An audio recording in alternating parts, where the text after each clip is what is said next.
Good morning, folks. Or catching this in the afternoon. Good afternoon. Happy Saturday to you. Here's the sun in 304 angstrom.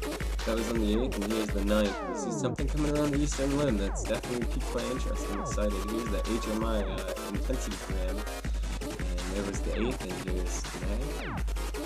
Once again, huge magnetic loops coming over around the bend, and we have Sunspot at 1690 and 16 northeastern quadrant.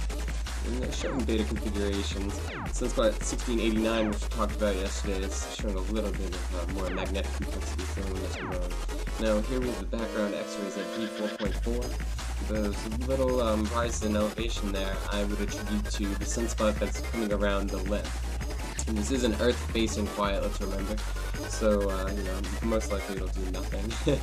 Here are the protons, and we're going to take a look at the mag.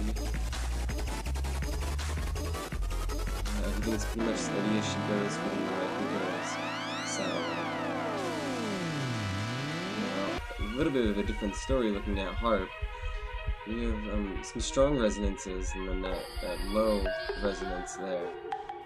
This could be attributed to a coronal hole, but it was also picked up on the GOES magnetogram. This isn't a scale of 200 nanoteslas, but it is a little bit of movement. Now, the other day, we broke the little drought we had in gamma ray bursts. The one was detected by, I believe, Fermi. And this was on the 6th, I talked about it on the 5th, and here it is from Spaceship Earth.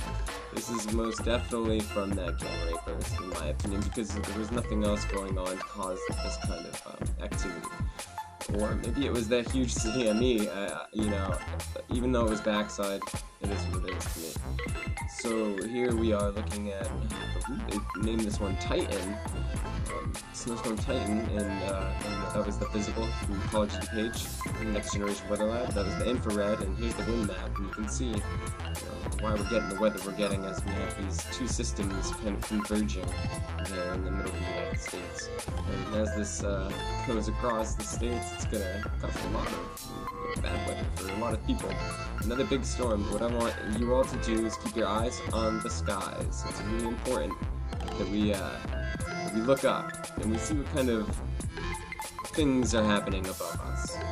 Okay, here's your Doppler radar, and there's the 12-hour forecast, and as you can see, we have the warmer air being pulled up on the right, and the colder air being brought down on the left. Now, there is an earthquake uptick today.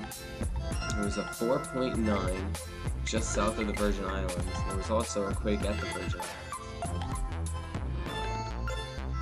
This is an area that I have a lot of interest in because I currently live in the southeast and not really far above sea level. There are plenty of theories on the mega tsunami, but the one that makes the most sense is the landslide. Earthquake on an island causing a landslide. And we talk about it with the Canary Islands, which is all the way on the other side of the Atlantic, and it would, you know, if it did happen, a large enough piece of land would cause a mega tsunami to go 15 miles inland on our east coast. Now, here are some decent sized quakes leading up to a 5.8 and 9 for Coral Islands. Now, they all happened within just an hour of each other. This is a classic, well, 2 hours of each other, and it's a classic example of foreshocks leading to a larger earthquake. So we're going to keep our eyes on the Coral Islands over the next few days, as that 5.8 may have been a foreshock itself to something. That's all I got for you guys today. Happy Saturday to you. As always, peace and love.